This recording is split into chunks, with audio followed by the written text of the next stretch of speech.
నిరీక్షణ prayer house మరియు centre సంఘముల తరపున నీతి సూర్యుడైన యేసుక్రీస్తు నామంలో మీ అందరికీ నా శుభములు. ఈరోజు దేవుని వాగ్దానం యోబు గ్రంథం 8వ అధ్యాయం 6వ వచనం.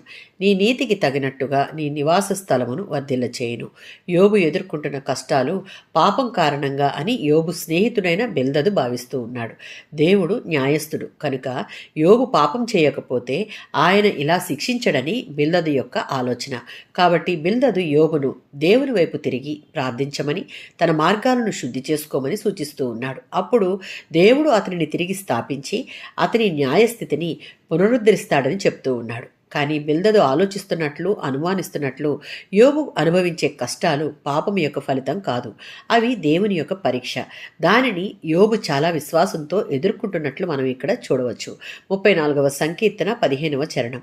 నీతిమంతుల మీద యెహోవా కన్నులు, వారి మొరల మీద ఆయన చెవులు ఉంటాయి.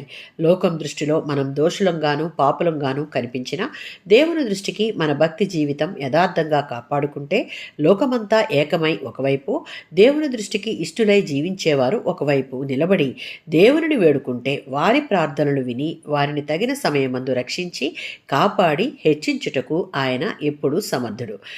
యోబు గ్రంథం 42వ అధ్యాయం 10వ వచనం. యోబు తన మిత్రుల కొరకు ప్రార్థించిన తరువాత యెహోవా అతని స్థితిని పునరుద్ధరించాడు. తాను కోల్పోయిన దానికంటే రెండింతల ఆశీర్వాదాన్ని ఇచ్చాడు. దేవుని వైపు తిరిగిన వారిని ఆయన ఎప్పుడూ నిర్లక్ష్యం చేయడు. మనం ఎదుర్కొనే ప్రతి కష్టం పాపం యొక్క ఫలితం కాదు. కొన్నిసార్లు దేవుడే అనుమతించి మనలను పరీక్షిస్తున్నాడు అన్నది జ్ఞాపకం ఉంచుకుని యోబు వలె విశ్వాసమును కడవరకు కాపాడుకునే వారంగా ఉంటే మన నీతికి తగినట్లుగా మనలను వర్ధిల్లింప చేస్తాడు. ఆమేన్.